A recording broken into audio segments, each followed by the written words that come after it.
Recording in progress. Oke, Bismillahirrahmanirrahim. Assalamualaikum warahmatullahi wabarakatuh. Good evening, Coach Andri, and good evening, everyone. Yeah, inshallah, I was asked to share to you guys, my brother and sister, with certainly my presentation project. Let me introduce myself first. My name is Zanjabila Bahar Syuhada. Currently, I work as a system engineer, and alhamdulillah, I have changed to share to you guys. So, no, yeah, to you guys about knowledge as a presentation. So today's topic, I'm gonna share about you, my brother and sister, about the chosen ones, the prophets, or we say it in Arabic, Anbiya.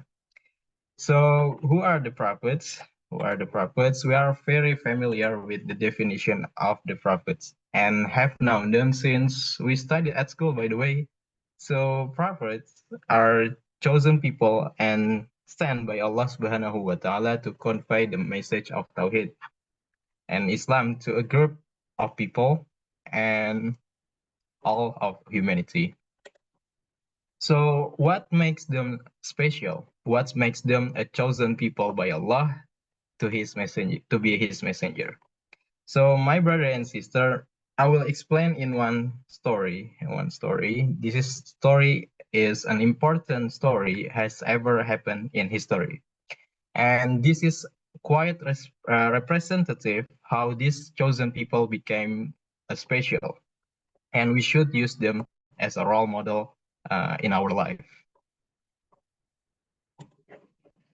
So maybe some of you are familiar with this story, the story of letter from the Prophet Wasallam to the Roman or the Byzantine Emperor Heraclius. And Qadarullah, the Romans at that time were only left in the east before the Prophet Wasallam was live.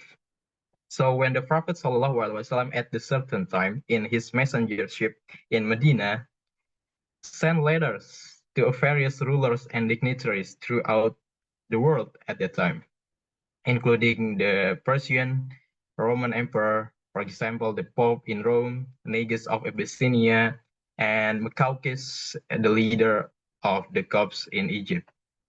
And one of these letters reached Heraclius. Heraclius was the Roman emperor at that time. And when Heraclius received this letter, he called for his translator and he gathered together some of the Arabs when we're there at that time. And one of them happened to be Abu Sufyan. Abu Sufyan was a cousin of the Prophet Wasallam, and he was the leader of Mecca and the leader of pagans at the time. And he happened to be in Jerusalem when Heraclius received the letter.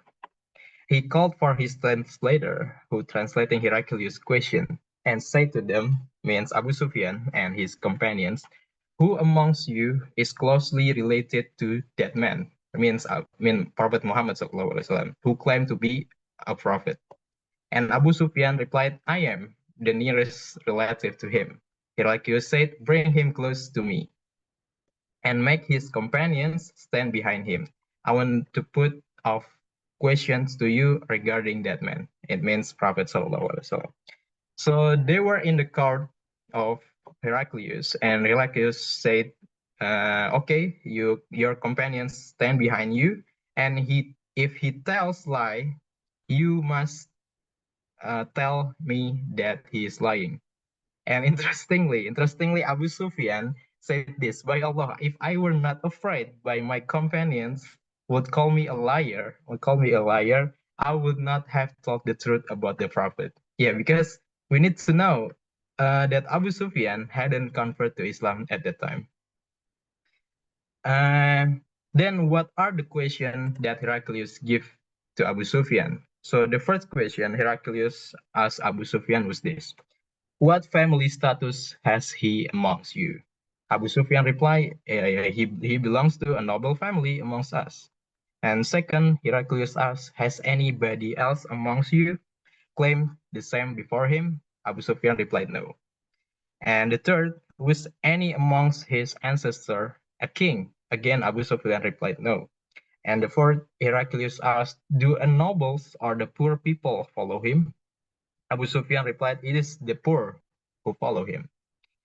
And the fifth, Abu Sufyan, Heraclius asked, are his followers increasing or decreasing? Abu Sufyan replied they were increasing.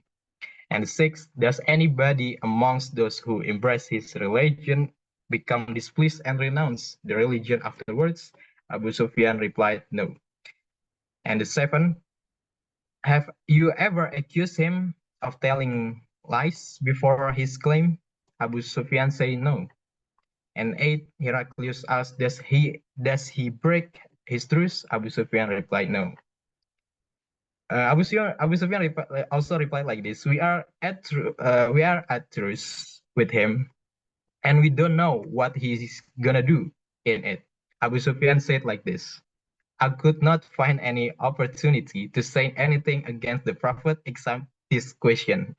So in this question, Abu Sufyan was trying to against the Prophet. And the nine, Heraclius asked, have you ever had a war with him? Abu Sufyan said yes. And the last, Heraclius asked, what does he order to you? Abu Sufyan replied, he tells us to worship Allah and Allah alone, and not to worship anything along with him, and to renounce all our ancestor had said. He orders to us to pray, to speak the truth, and to be chaste, and to be good with relation with our kin and kin.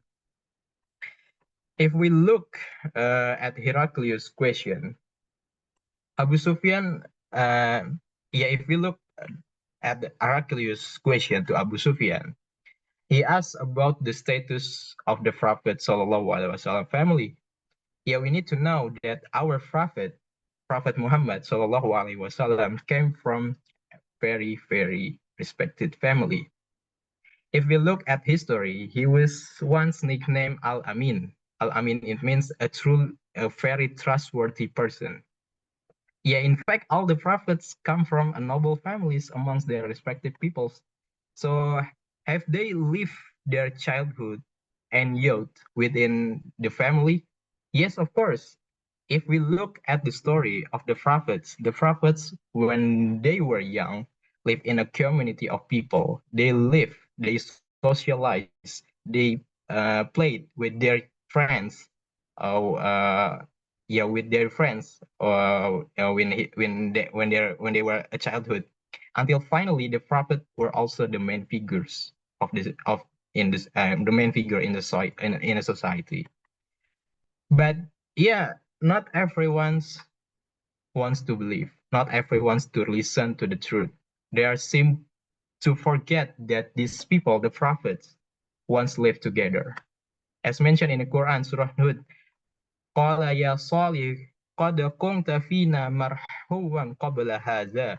They argued to Prophet Salih alayhi salatu wasalam, "Oh Salih, we truly had high hopes in your before this." High hopes. It means Prophet Salih alayhi salatu wasalam was a main figure on those society. But again, they against the Prophet with reply, Atanhana anna budama ya budu abauna. How dare you forbid us to worship what our forefather had worshipped?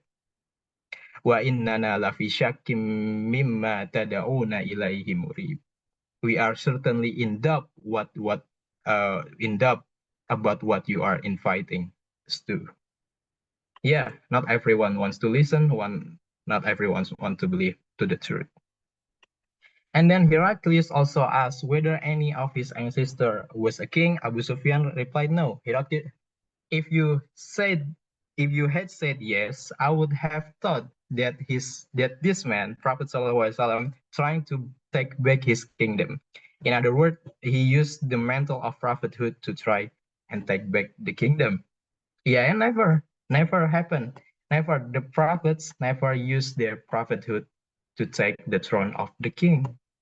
Remember, the Prophet Musa alayhi salatu wasalam took a great pains to preach Tawhid to Pharaoh. Prophet Musa really never intended to occupy the throne of Pharaoh. Prophet Musa only said to worship Allah alone, and Pharaoh remained standing as the king. And again, Pharaoh still lied about it. betray about it, and even want to kill the Prophet Musa alaihi salatu wasalam. And then Heraclius also asked, was he ever accused of telling lies before this, before his claim to prophethood? Abu Sufyan replied, no. Heraclius said like this, then I wonder, how can a person who never lies to people, lie about Allah? Yeah, how could a person who never lies to people lie about Allah? Yeah, and yes, all the prophets never lie. Our Prophet Muhammad sallallahu alaihi wasallam was once nicknamed Al Amin, a person who can be trusted. This proves that a prophet never lies. Heraclius also asked whether the rich people or the poor people follow him, and Abu Sufyan said the poor people follow him. And so it is with all the prophets. They have always been followed by type of people. The prophets are always followed by the poor and the weak and the oppressed. And then Heraclius asked whether his followers were increasing or decreasing. Abu Sufyan said, yes, they were increasing. And Heraclius replied, and that is the way of the true faith until it complete in all respect. And then the sixth, and then the further, Heraclius asked, was anybody who after embracing his religion become displeased and discard his religion? And Abu Sufyan replied, no. Heraclius also said, in fact, this is the sign of true faith, when its delight enters the heart and mix with them completely. And then Heraclius also asked whether he had ever betrayed. Abu Sufyan replied no, and so the prophets never betrayed. As I said before, all the prophets never lie and never betray. And the last, Heraclius also asked what he ordered you to do. And you told me that he ordered you to worship Allah and Allah alone and not worship anything along with him, and forbade you from worshiping idols, and told you to pray and speak the truth and not committing illegal fornication. Yeah, this is it, my brother and sister. From all these questions, there are several lessons we can learn about from it. Example, like the noble family. Yeah, of course, we're not people who have the privilege of being respected family, but we can build on it. Actually, yeah, we can build on it. We can emulate, or we can imitate the way of life of the prophets, so that we can become more mature in living our lives. Because nowadays, subhanallah, we are too busy imitating the wrong people until we forget that they are the best people on earth, the prophets that Allah sent as our role model. And second, helps the poor people, weak people, and oppressed people. In fact, people who understand the meaning of life, yeah, the type of people like them. And this is why the prophets were so special, because they were given a gentle hearts so that they could help those who oppress. And the third, never lies and betrays. Yes, subhanallah, we can see very easily people lying and betraying in the name of Allah. Yeah, we can see so easily. They seem to forget that their role model, the Prophet Sallallahu Alaihi Wasallam, never lied a single word, and never betrayed a single step. Because in fact, lies and betrayal only led us to astray. And last, maintaining faith, especially maintaining the purity of our tawhid. My brother and sister, we all agree, the prophets have mu'jizat, a miracle, which is why all the prophets were so special. But besides of that, they always convey the truth. They always convey the tawhid, from Prophet Adam alaihi salatu wasalam to Prophet Muhammad sallallahu alaihi wasallam, Prophet Nuh, Prophet Ibrahim, Prophet Musa, Prophet Isa, Prophet Yahya. They continue to convey the same message, tawhid, convey the worship of one God, Allah, and Allah alone. and not worship anything else along with him. That's the Tawhid. That is it, my brother and sister. And after Heraclius said, uh, yeah, after that, Heraclius also said, if what you said is true, Abu Sufyan, he will very soon occupy this place underneath my feet. And I knew it from the scripture that he was going to be appear, but I didn't know that he would be appear amongst you. It means the Arabs. And if I could reach him, definitely I would go immediately to meet him. And if I was with him, I would wash his feet.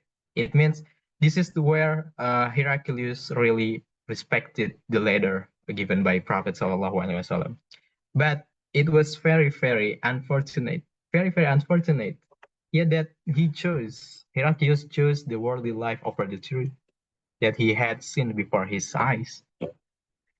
We know that Heraclius was a Christian. The Romans at that time embraced Christianity. They had Allah win them in a battle against the Persians.